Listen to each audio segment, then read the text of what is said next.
Captain Pete Maverick Mitchell. Let me be perfectly blunt.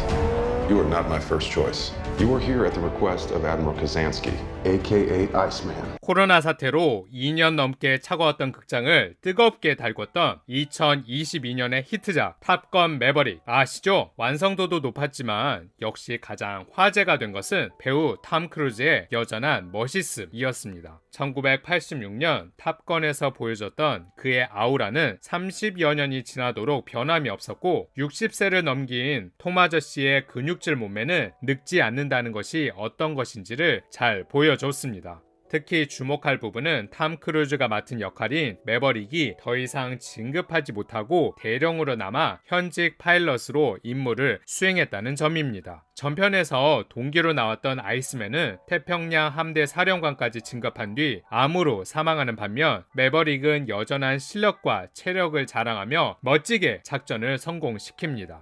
비행기가 중요한 것이 아니라 조종사가 중요한 것이라는 한마디로 골동품이 되어버린 F-14 전투기처럼 스스로 퇴물이 되어가고 있다고 생각하는 중장년 관객의 가슴을 벅차오르게 만들면서 말입니다. 태평양 함대 사령관까지 진급했지만 병으로 일찍 사망한 아이스맨과 젊은이에 뒤지지 않고 여전히 현역으로 활약하는 대령 매버릭. 여러분은 이 두 동기 중 누가 더 멋있다고 생각하시나요? 한국 사회에서 나이보다 젊게, 아니 어리게 사는 것이 하나의 미덕이 되고 있습니다. 멋져 보인다 보다 어려 보인다가 더 큰 찬사로 여겨집니다. 이는 부자들에게도 마찬가지입니다. 아동 취향의 물건을 모으며 기뻐하는 소비자들을 키덜트라고 부르는데 그동안 이들은 주류에서 벗어나 조용히 혼자서 자신의 취미를 즐기는 소수의 마니아 집단으로 여겨졌습니다. 그런데 이런 취향을 향한 사람들의 시선이 그렇게 안 받는데 대단하다는 식의 감탄으로 변하고 있습니다. 어른의 모습이라고 생각되던 전형에 맞지 않는 스스로를 어른 더하기 어린이라고 하는 어른이라고 부르는 사람들도 많아졌습니다. 이런 어른이들은 어른이란 이러해야 한다는 테두리에 스스로를 가두지 않고 자신만의 방식대로 행복을 추구해 갑니다. 만화 피터팬의 주인공 피터팬은 나이를 먹지 않는 마법에 걸려 영원히 아이의 모습으로 살아갑니다. 여기에 착안해서 정신분석학에서는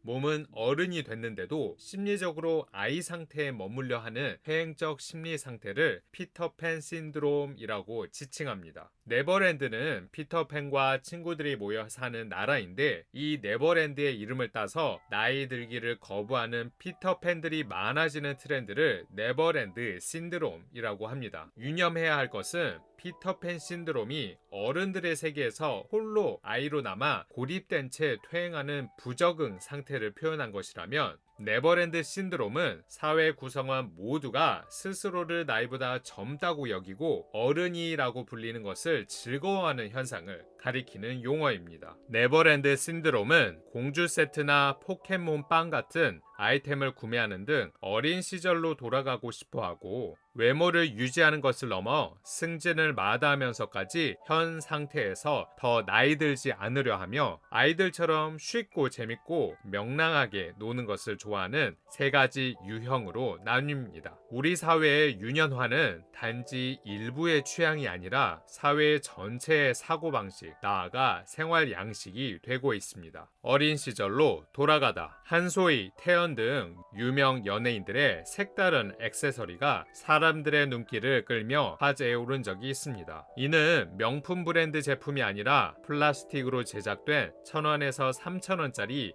유아용 왕구 액세서리입니다. 일명 공주 세트로 불리는 제품들이 멋쟁이들의 인싸템으로 떠올랐습니다. 이후 1년에 가까운 시간 동안 SNS에는 어린이부터 중장년층까지 연령대를 막론하고 공주 세트를 착용한 채 찍은 인증 사진들이 끊임없이 올라왔으며 해당 제품의 품귀 현상까지 일어났습니다. 이제 유치찬란함은 어른답지 못한 감성이 아니라 당당하게 파티의 주인공으로 빛나기 위한 덕목이 되고 있습니다. 2022년 3월 전국적인 품절 대란을 일으켰던 포켓몬빵은 잠재적 어른이들이 얼마나 많은지 보여준 사례입니다. 1990년대에 어린이들 사이에서 인기가 높았던 제품을 그 시절 감성을 그대로 담아 재출시하였습니다. 그 시절을 경험한 성인들에게는 어린 시절의 향수를, 청소년들에게는 새로운 재미를 선사하며 10대부터 40대까지 폭넓게 인기를 끌었습니다. 어린 취향이 이제 소수의 마니아층만이 아니라 전 국민적으로 통하는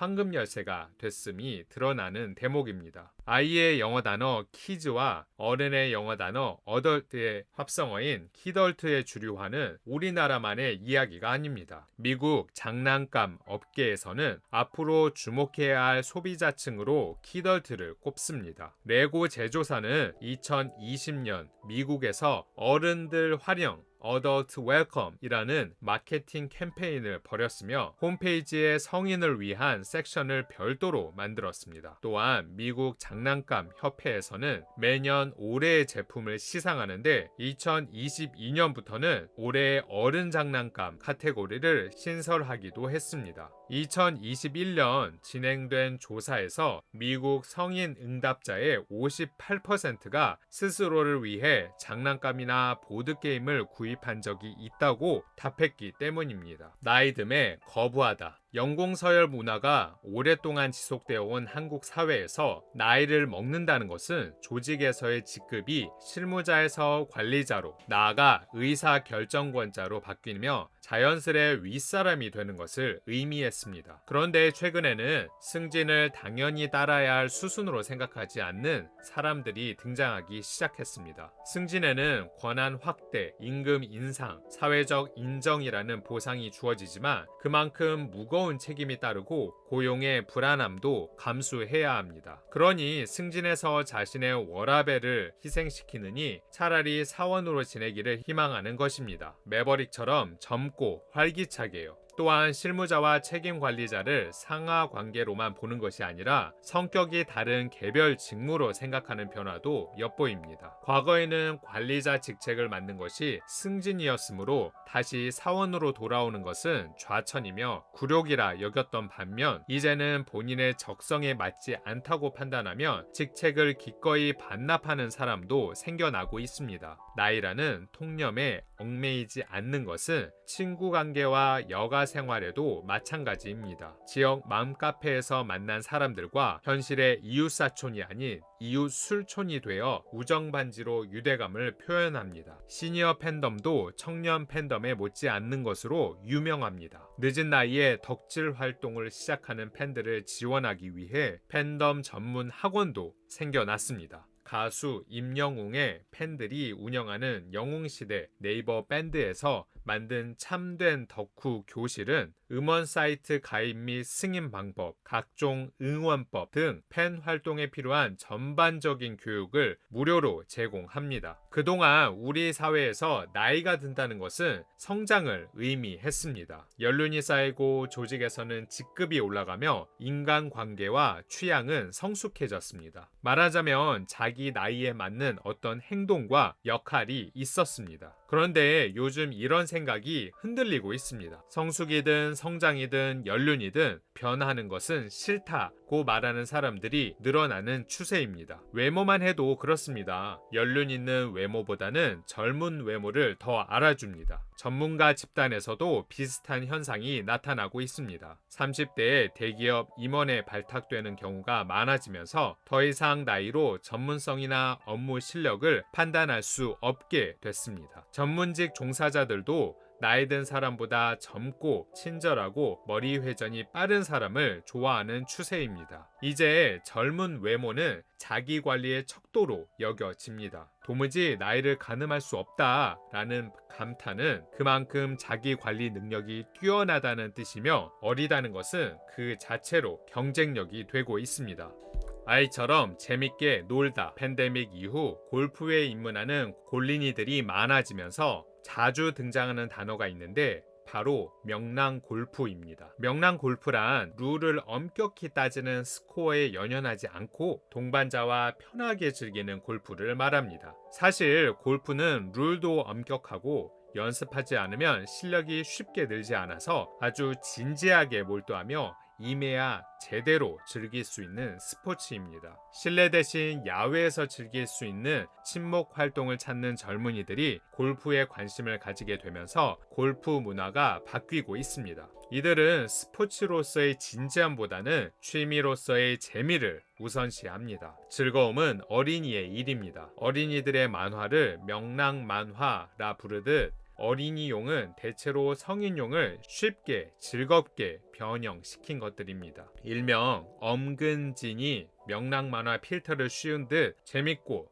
귀엽게 바뀐다는 것입니다. 그 대표적인 사례가 최근 갑자기 인기가 높아진 위스키가 있습니다. 과거의 위스키는 취하기 위해 마시는 독주나 비싸고 고급스럽지만 딱딱하고 고루한 아재술로서의 이미지가 강했다면 요즘은 하이볼이나 칵테일로 만들어 가볍게 즐길 수 있는 술이 됐습니다. 전통주의 경우도 마찬가지입니다. 전통을 이어가는 진지하고 깊이 있는 접근 대신 과일을 첨가해 예쁜 식감을 내거나 귀여운 일러스트가 그려진 라벨을 입히는 등의 방법으로 신선하고 다가가기 쉬운 술로 변신하고 있습니다. 과거 엄근진했던 아이템들이 지금은 어렵지 않게 즐길 수 있는 가장 힙한 청년 문화로 탈바꿈하는 중입니다. 어른이들의 놀이와 습성에 맞추어 기업들의 매장 공간도 어려지며 일명 놀이터 마케팅을 펼치기 시작했습니다. 스탠바이미 클럽에서는 LG전자의 신제품인 이동식 TV 스탠바이미로 다양한 놀이를 경험할 수 있습니다. 전자오락, 자전거 타기로 팝콘 튀기기, OTT 컨텐츠 및 웹툰 감상 등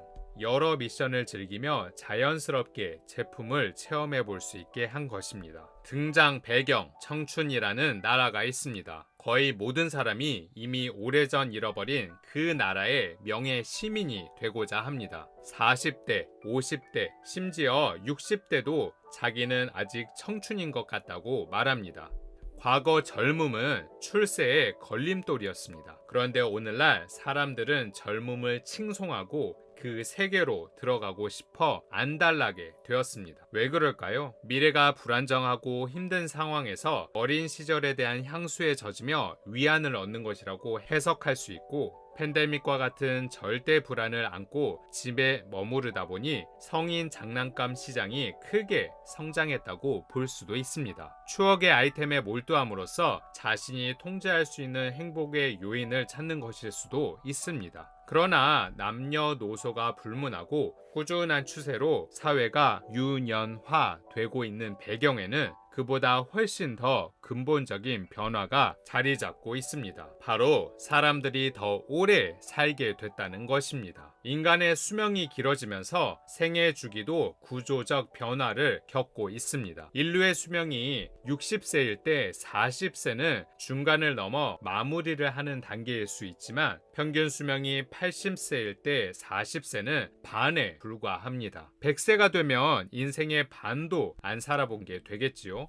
의학의 발전으로 인간에게 주어진 추가 시간은 노년기의 증가가 아닌 청년기의 연장으로 이어집니다. 과거 아이와 어른의 단순한 이분 구조였던 인간의 삶은 이제 아이, 청년, 중년, 노년으로 21세기부터는 아이, 청년 이행기, 청년, 중년, 연소 노인, 고령 노인으로 새롭게 정의되고 있습니다. 사회활동에서 은퇴하는 진짜 노년은 줄어들고 일하고 즐기는 청년기가 늘어나게 된 것입니다. 이렇듯 생애 과정이 더욱 복잡해지면서 어른의 전형이라고 할 수 있는 평균적인 삶의 모습이 실종됐습니다. 더 오래 교육을 받는 사람이 증가하고 결혼 및 출산의 경험은 개인의 선택에 따라 없을 수도 있다고 하더라도 그 시점이 20년까지 벌어질 수 있게 됐습니다. 그래서 이 나이쯤엔 무엇을 하고 있어야 한다는 식의 사회적 나이 개념이 점점 흐려지고 있습니다. 청년, 중년, 노년의 단계가 순차적으로 이어지는 삶이 아니라 생애 1, 생애 2, 생애 3